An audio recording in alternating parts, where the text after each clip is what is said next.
Hello everyone, నా videos కనుక మీకు నచ్చినట్లయితే please like, share and subscribe to my channel. ఈరోజు వీడియోలోకి వచ్చేస్తే నాకు పుదీనా పచ్చడి అంటే చాలా ఇష్టం. పుదీనా జ్యూస్ అన్నా, పుదీనా పచ్చడి అన్నా నాకు చాలా ఇష్టం. ఇంకా అమ్మ చేతి వంట అంటే చెప్పనక్కర్లేదు. ఎప్పుడెప్పుడు అమ్మ చేతి వంట తింటామా, ఎప్పుడెప్పుడు చేయించుకుందామా అనే ఎదురు చూస్తాను. ఇంకా లేట్ చేయకుండా మా అమ్మ చేసిన పుదీనా పచ్చడి గురించి చెప్పేస్తాను. పుదీనా ఆకులన్నీ నేను పెంచిన చెట్లువే అండి. ఇవైతే నేను చాలా పెంచాను. వాటిల్లో కొన్ని మాత్రమే కోస్తేనే ఇలా బౌల్ నిండుగా వచ్చేసినాయి. ఈ ఆకు మొత్తం చాలా ఫ్రెష్గా ఉంటుంది అండ్ ఆర్గానిక్ కూడా. మేమేమీ వేయకుండా, ఏ ఎరువు వేయకుండా కొంచెం చిన్న మొక్క పెడితేనే అది మొత్తం అల్లుకొని ఇంత పచ్చడి వచ్చేసింది. సో మేము ఎక్కువ పుదీనా ఆకు తీసుకున్నాం కాబట్టి మిర్చి ఒక 15-18 దాకా తీసుకున్నాం.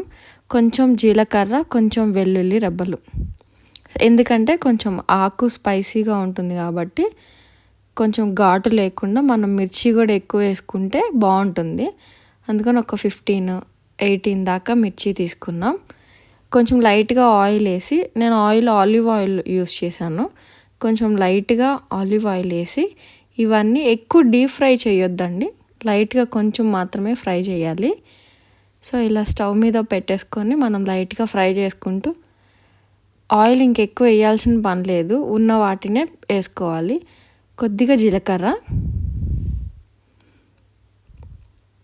అండ్ అమ్మ ఆనియన్ రెబ్బలు కూడా వేశారు, కొంచెం టేస్ట్ ఎక్కువ వస్తుందని చెప్పి కొంచెం ఆనియన్ రెబ్బలు. ఇంకా టమోటాలు ఒక 3-4 తీసుకున్నారు. కొద్దిగా టమోటాలు వేసుకుంటే ఆకు ఎక్కువ ఉన్నప్పుడు ఆకు మిక్స్ అవి అంత అనిపించదు. చాలామంది ఏం చేస్తారంటే టమోటాలు ఎక్కువ వేసుకొని పుదీనా ఆకు చాలా తక్కువ వేసుకుంటారు. అది టమోటా ప్లస్ పుదీనా పచ్చడి. మేమేమంటే ఓన్లీ పుదీనా పచ్చడి మాత్రమే చేసాం. టేస్ట్ కోసం మాత్రమే టమోటా, పచ్చిమిర్చి తీసుకున్నాము.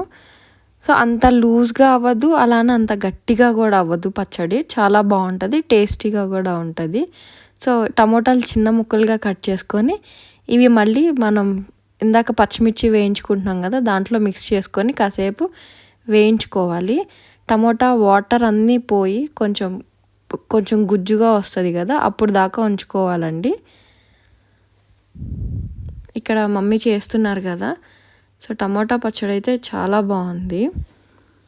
కొంచెం సేపు పొయ్యి మీద అలా తిప్పుతూనే ఉండాలి, లేదంటే త్వరగా కింద అడుగు అంటిపోతుంది.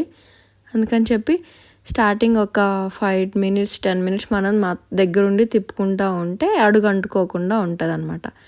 కొద్దిగా చింతపండు కూడా యాడ్ చేసుకోవాలి.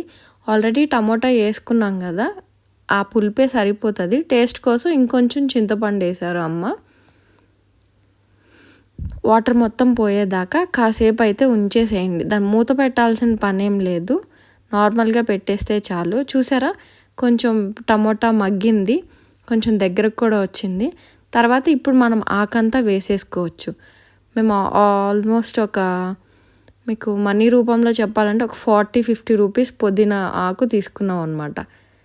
అంత ఎక్కువ ఆకు. మాకు ఆకు ఎక్కువ కనిపించాలి, పుదీనా ఎలాగైనా మేము తినాలన్న ఉద్దేశంతో ఎక్కువ ఆకు వేసుకున్నాము. సో టేస్ట్గా కూడా బాగుంటుంది. ఇది త్వరగా మగ్గదండి, కొంచెం లేట్గా మగ్గుతుంది. ఆకు ఏం చేస్తామంటే వడిలిపోయేదాకా, కొంచెం మగ్గేదాకా మనం దగ్గరుండి కొంచెం మూత పెట్టుకున్నా మనం దగ్గరుండి అటు ఇటు తిప్పుకుంటూ ఉంటే మంచిది, త్వరగా అంటుపోకుండా ఉంటుంది.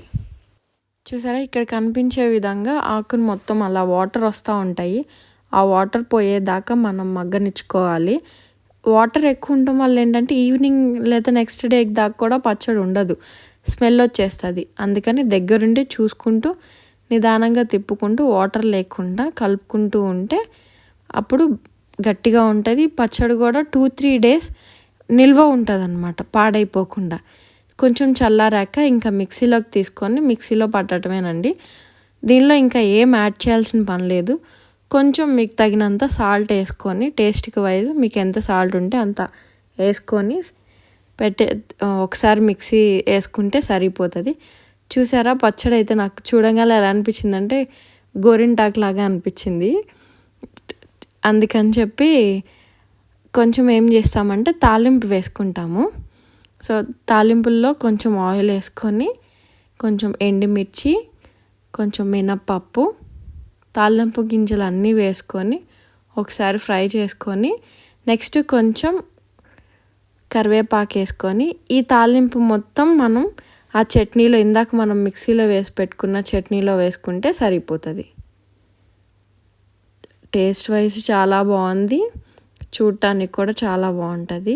నాకైతే చాలా బాగా నచ్చింది. ఎవరైనా అమ్మ చేతి వంటకి పేర్లు పెట్టగలరా చెప్పండి, అంత టేస్టీగా ఉంది. నాకు ఇలా చేసుకోవటమే ఇష్టం. చాలామంది ఎక్కువ పుదీనా వాడకుండా కొంచెం పుదీనా ఎక్కువ టమాటాలు వాడతారు. నేను ఇలా అయితే చేసుకున్నాను. లైట్గా ఫ్రై చేసుకోవటమేనండి, అడిగి ఎక్కువ అంటుకోకుండా ఫ్రై చేసుకుంటూ ఉంటే సరిపోతుంది. ఇప్పుడు ఈ పుదీనా పచ్చడి మనం వేసుకున్నాం కదా, దాని తాలింపులో కలిపేసుకుంటున్నాం. కలుపుకున్న తర్వాత ఎక్కువ మొత్తం మిక్స్ చేయకండి, లైట్గా కొంచెమే మిక్స్ చేయండి, పైన మిక్స్ చేసుకోండి.